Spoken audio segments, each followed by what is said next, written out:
किसी भी प्रीलिम्स के एग्ज़ाम में आपको सफलता हासिल करने के लिए सबसे ज़्यादा महत्वपूर्ण बात है कि आप टॉपिक को पढ़ें, साथ साथ क्वेश्चंस का प्रैक्टिस भी करते रहें।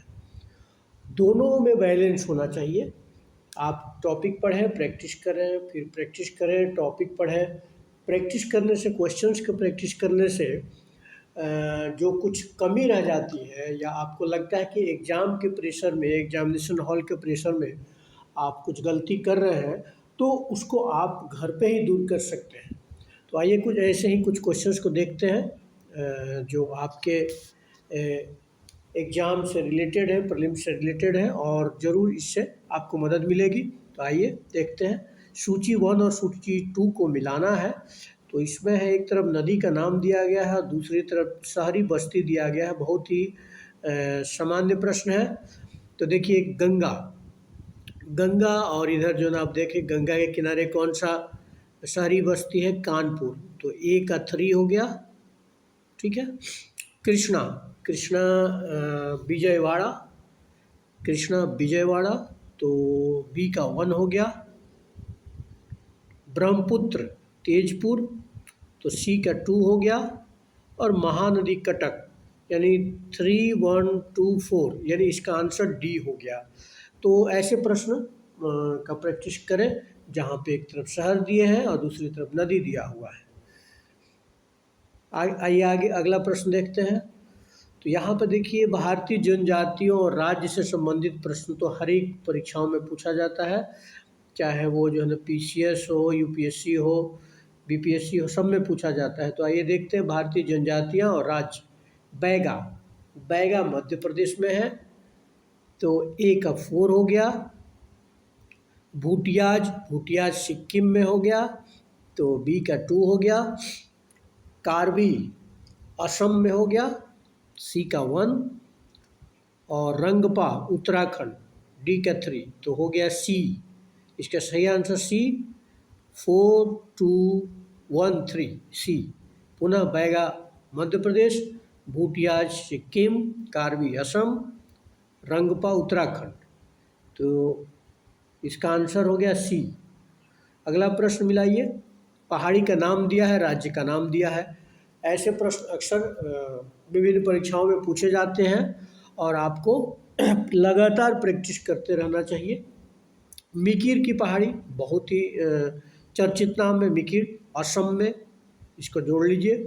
अमरकंटक मध्य प्रदेश, खासी की पहाड़ियाँ मेघालय, और बाबा बुदन की पहाड़ी कर्नाटक में है। बाबा बुदन की पहाड़ी कर्नाटक में है। तो ऐसे मिला करके इसको आप याद कर सकते हैं। आइए अगला प्रश्न देखते हैं। निम्नलिखित में से कौन सा भौतिक आकृतियों का क्रम सही है? तो प्रश्न देखने के पहले आप इसको देखेंगे कि जब हम हिमालय से नीचे आते हैं तो सबसे पहले पहाड़ आता है, पहाड़ के बाद भाबर आता है, भाबर के बाद तराई आता है, तराई के बाद मैदान आता है। तो अगर इस तरह का है तो फिर ठीक है। देखिए पहाड़, पहाड़ के बाद भाबर, पहाड़ के बाद भाबर इसमें दिया ही नहीं है। पहाड़ के बाद भाबर नहीं दिया है, पहाड़ दिया है, उसके बाद तराई दिया है ए में, और नीचे पहाड़ दिया है, फिर मैदान दिया है। तो हम नीचे से देखेंगे। तो नीचे से सबसे पहले आपको मैदान हो गया, और मैदान के बाद जो है ना आपका तराई, भाबर और पहाड़, तो नीचे से दिया हुआ है। तो डी इसका आंसर हो जाएगा, मैदान, तराई, भाबर और पहाड़। यानी पहाड़ यानी हिमालय की बात कर रहा है। तो मैदान सबसे नीचे हो गया, जैसे गंगा का मैदान हो गया। उसके ऊपर जाइए उत्तर की तरफ तो तराई, उसके ऊपर जाइए और तो भाबर।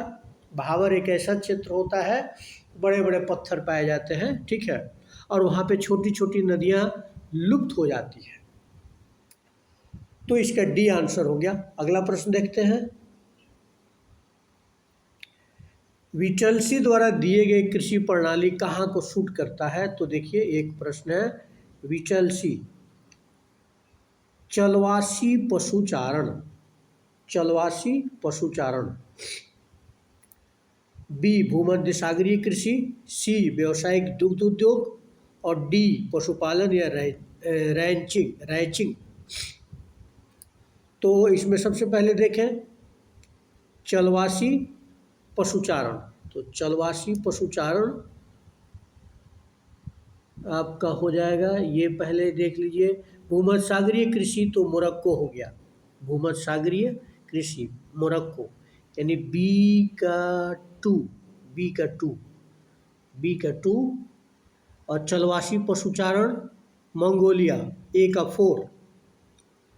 व्यावसायिक दुग्ध उद्योग ये तो न्यूजीलैंड होगा, सी का 3। और पशुपालन रैचिंग हो जाएगा आपका ब्राज़ील, डी का 1। तो फिर से देख लिए, चलवासी पशुचारण मंगोलिया, और भूमध्यसागरीय कृषि मोरक्को, चूँकि सागरीय क्षेत्र में है वो मोरक्को। व्यावसायिक दुग्ध उद्योग ये न्यूजीलैंड, और पशुपालन रैचिंग ब्राज़ील, तो इसका सी आंसर हो जाएगा 4231।